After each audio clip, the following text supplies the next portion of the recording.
اللہ تعالیٰ مجھے صحیح کہنے اور ہم سب کو بغور سننے، پھر اس کے بعد سمجھنے اور عمل کرنے کی توفیق نصیب فرمائے۔ الغرض عزیز دوستو، اللہ تعالیٰ نے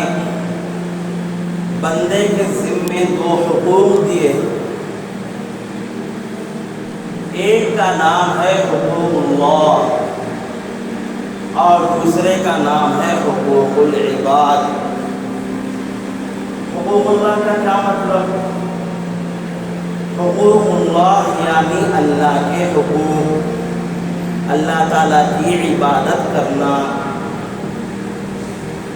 جیسا کہ نماز پڑھنا،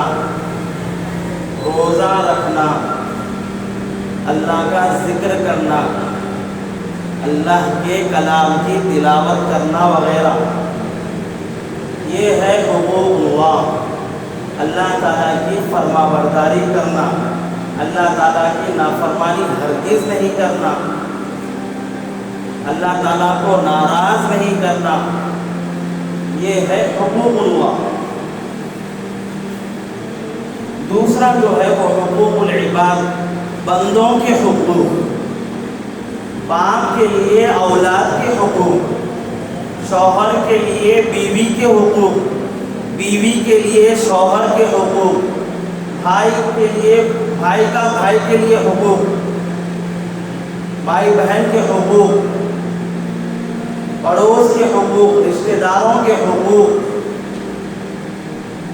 ساری انسانیت کے حقوق، اس کو کہتے ہیں حقوق العباد۔ اب سمجھنا یہ ہے، بتانا یہ ہے کہ حقوق اللہ یعنی اللہ کے حقوق میں اگر بندے سے کمی پیشی ہو جائے، کوتاہی ہو جائے، بندہ گناہ کر بیٹھے، جس طرح اللہ کا ذکر کرنا چاہیے ذکر نہیں کرا، جس طرح نماز کی پابندی کرنا چاہیے تھا پابندی نہیں کرا، روزہ رکھنا تھا روزہ نہیں رکھا، اللہ تعالیٰ کی فرما برداری جیسا کرنا تھا ویسا نہیں کرا، اس میں کوتاہی کی، تو اللہ رحمان ہے، رحیم ہے، بے انتہا مہربان ہے اپنے بندے پر۔ اللہ تعالیٰ اپنے فضل سے معاف فرما دے۔ اللہ تعالیٰ احادیث میں ہے، اللہ تعالیٰ اپنے رحمت کے 100 حصوں میں سے ایک حصہ زمین پر اتارے، جس کی وجہ سے لوگ آپس میں ایک دوسرے سے محبت کرتے ہیں، ایک دوسرے کے ساتھ اچھا برتاؤ کرتے ہیں۔ جیسا کہ ایک محبت ماں کی محبت ہے، جس کی مثال دنیا میں پیش کرنا ناممکن ہے۔ ایک شخص ہے جس کو ہر کوئی ناپسند کرتا ہے، پسند نہیں کرتا، ہر کوئی اس سے چڑھتا ہے، اس لیے کہ اس کی کردار اچھا نہیں، اس کا کردار اچھا نہیں ہے، بڑے عیب والا ہے،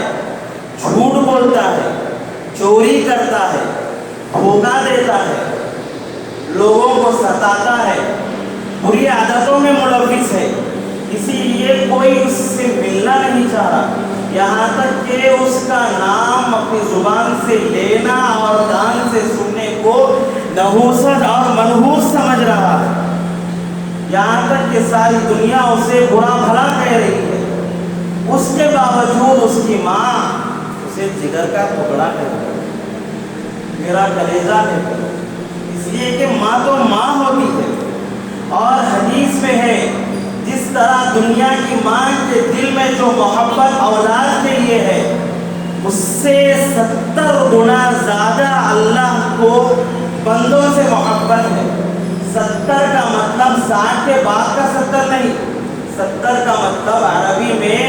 بے شمار، بے حساب، جس کا حساب لگانا مشکل ہے، اتنا زیادہ اللہ تعالیٰ اپنے بندوں سے محبت کرتے ہیں۔ ایک چھوٹی مثال ہے، ماں اپنے بیٹے کو جنت کے اور جہنم کے تذکرے سنا رہی ہے، کہہ رہی ہے کہ بیٹے سنو، اچھے کام کرو گے، اللہ تعالیٰ کی فرما برداری کرو گے تو جنت جیسی بڑی عظیم نعمت ملے گی، وہاں کے کھانے، وہاں کے رہن سہن بڑا عالی شان ہوگا، اس کا تصور کرنا ہمارے لیے مشکل ہے، اتنی عیش و آرام کی وہ جگہ ہوگی۔ اور دوسری بات یہ کہہ رہی ہے کہ بیٹے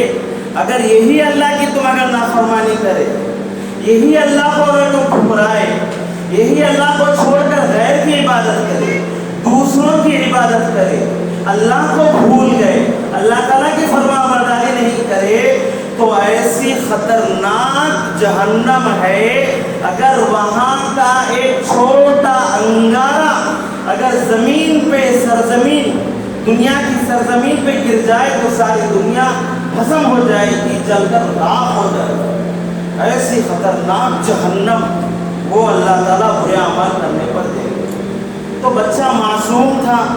اپنی ننھی زبان سے کہنے لگا اپنے عقل کے مطابق، اچھا امی ایک کام کیجیے، آپ میرے ہاتھ پر ایک انگارہ ڈال دیجیے یا پھر میرے ہاتھ کو جلا دیجیے۔ ماں تو ماں ہوتی ہے، ماں کے زبان سے چیخ نکل گئی، کہنے لگی نہیں نہیں بیٹے، ہم آپ کے ہاتھ کو کیسے جلا سکتے ہیں، آپ تو ہمارے جگر کے ٹکڑے ہیں اور ہم آپ کا ہاتھ جلانا کیا بلکہ ہم آپ کا ہاتھ جلنا بھی برداشت نہیں کرتے، آپ کے ہاتھ میں اگر چھوٹا کیڑا بھی کاٹا تو ہمیں وہ بھی برداشت نہیں ہوتا اور ہم کیسے آپ کو جلائیں۔ تو بچہ اپنے ننھی زبان سے کہتا ہے کہ امی جب آپ مجھے اتنی تکلیف میں نہیں دے سکتی تو میرا اللہ تم سے 70 گنا زیادہ محبت کرنے والا ہے، وہ مجھے کیسے جلا سکتا ہے۔ الغرض دوستو یہ بات کا ذکر کرنا، بیان کرنا مقصود یہ تھا کہ اللہ تعالیٰ اپنے بندوں پر بے انتہا مہربان ہے۔ حقوق اللہ میں اگر کوتاہی ہو جائے تو اللہ کی ذات سے قوی امید ہے کہ وہ اپنے بندوں کو معاف کر دے۔